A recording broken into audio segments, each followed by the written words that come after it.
Hello guys and welcome back to the Toffee Blues, your source for all things Everton. Once again I'm Greg and this is the Starting 11 show. We face Southampton on Sunday down at St Mary's, where we haven't had the best luck in recent years. I've been at uni there for the last 3 years and I've seen some dire performances where we've travelled down. You know, that can all change though. As talking about change, there's some wholesale changes needed for the team. Obviously Richarlison is now starting his 3-match ban. Seamus Coleman's out with a bit of a hamstring injury. James Rodriguez, after a little bit of narrative shifting by Ancelotti against Van Dijk in the press, we're not too sure if he's fit or not. It's touch and go. I'm going to include him just because I have to make a call 50-50 either way, but that doesn't stop us discussing who will be in that position if Rodriguez doesn't come fit for the game. And also another issue on that right side of the pitch, John Joe Kenny is back in training, but he won't be fit to take over from Seamus Coleman, which really means that right side needs a bit of upholstering. You know, that's our starting right back, our backup right back, and maybe our inside forward who plays there on the right as well, all potentially out. So that being said, let's look at that team and see what changes we can make to really get a full strength side out. And it's the debate starts quite early in goal. Does Jordan Pickford play? Much to the anger of a lot of pundits and Liverpool fans, he hasn't been banned retrospectively. He won't be out for the length of Van Dijk's injury. He's in contention for the space. There's a couple of questions. Do we think he's good enough? You know, he made some great saves against Liverpool, but also made a couple of mistakes that could have cost us the game if VAR decisions didn't go the right way. And is he in the right headspace? Obviously, he's taken a lot of heat from the media, and a Jordan Pickford that's being hounded by the media is not a Jordan Pickford you want in your team. You know, you want him to be as low key in profile as possible. But something sort of clicked in my mind today as I saw that Hassan Hüttl said in the press that he doesn't think Pickford should be playing, and it made me think: is it almost a psychological bounce to have Pickford in that? Now, I don't want players to be scared of having to do 50-50s with Pickford. Strikers, you know, Ings and Adams, but it can't hurt just to have that, you know, that character in goal who, not a wild card so much. You're just as a striker, he makes you think. You know, as a striker, you work on instinct. You don't want to have to think about Pickford as you see him coming at you. So not that I'm saying I want us to recharacterise him as this scary, unpredictable goalkeeper, but it can't hurt just to have that psychological bounce. It almost gives us the upper hand having Pickford in there. So I'm going to leave him in for now. Also, just because I'm not sure Olsen's up to much. But that's a good debate for the comments. You know, what do you think about Pickford at the moment?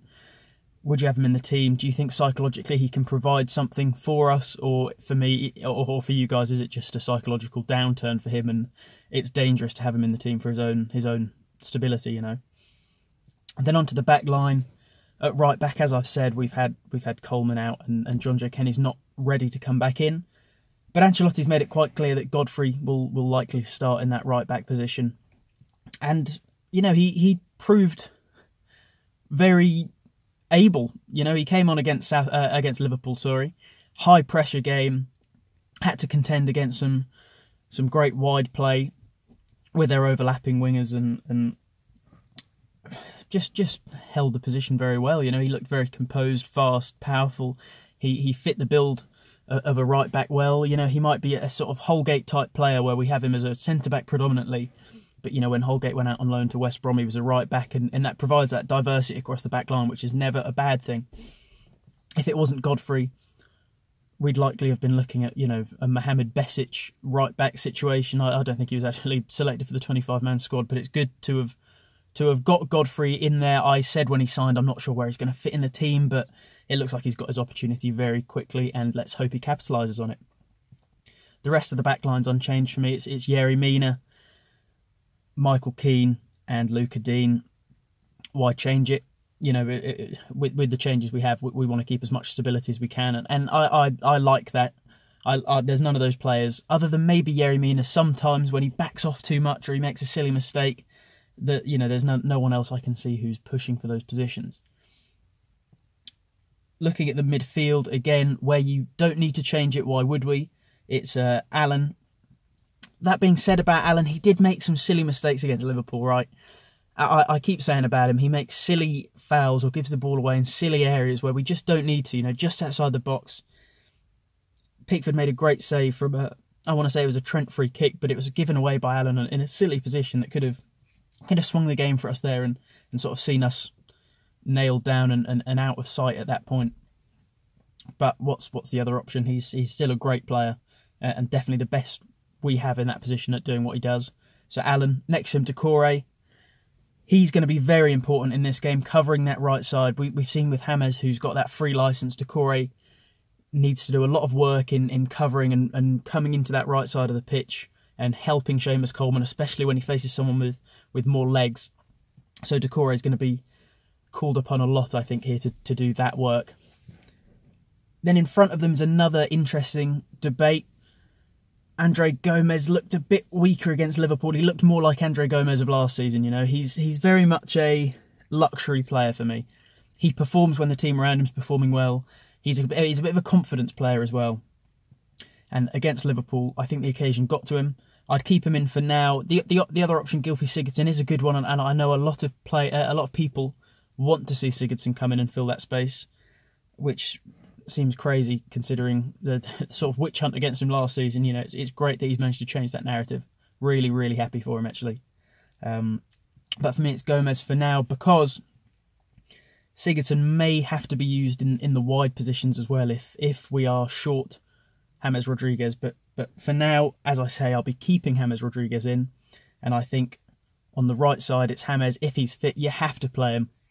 So much of what we've done this season has come from James Rodriguez's quality, has come from his ability to spray a ball either across the pitch to Richarlison or just directly in for Calvert-Lewin. He provides so much for our team. If he's fit, he has to play. It's a non-negotiable for me. If not, though, I think we might see Iwobi out on the right, and then on the left we'd see either Bernard or Godfrey Sigurdsson playing in that wide role that Marco Silva tended to play him in a little bit more. But as I say, James for now, which means on the left will be Iwobi for me. He's been getting more opportunities than Bernard, who's the other player who I might consider. Obviously, Bernard wasn't allowed to go out to Roma, so he must be in Ancelotti's plans somewhere. But for now, it looks like Iwobi is the player who's been giving those opportunities to come on late to try and affect the game or to try and sort of solidify the lead. So just from that logic alone, I personally prefer Bernard, I think, as a player. Bernard, for me, has really impressed playing in that central, where Andre Gomes is now, that role. So I almost think he's wasted going back out left, but that gives us a bit of a conundrum with Gomes and Sigurdsson ahead of him in the pecking order in that central role. What do we do with Bernard? That's another one for the comments. Iwobi out left and then through the centre. Who else is it going to be? Calvert-Lewin, the man in form. Keep him in there. A lack of options, and why else would you want to change it? He's the one player at the moment I'm thinking if we lose him as well, we're in big trouble through injury or suspension or whatever. But for now, let's ride the high. Let's keep him in there. Fantastic. So that's my team. Pickford in goal. A back line of Godfrey, Mina, Keane and Dean. A midfield of Doucouré and Allen with Gomes just in front. And then hopefully a front line of James Rodriguez, Calvert-Lewin and Iwobi. Let me know what you guys think about that. Would you make any changes? Obviously, there's quite a bit of debate here. Pickford, who knows? Would you have Godfrey Sigurdsson and would you have Bernard in? Do you think James will be fit in time? Do you think it was a mind game by Ancelotti to say that Van Dijk had injured him? Let me know all of that. Let's hope for better luck at St Mary's this year, and I will see you guys next time.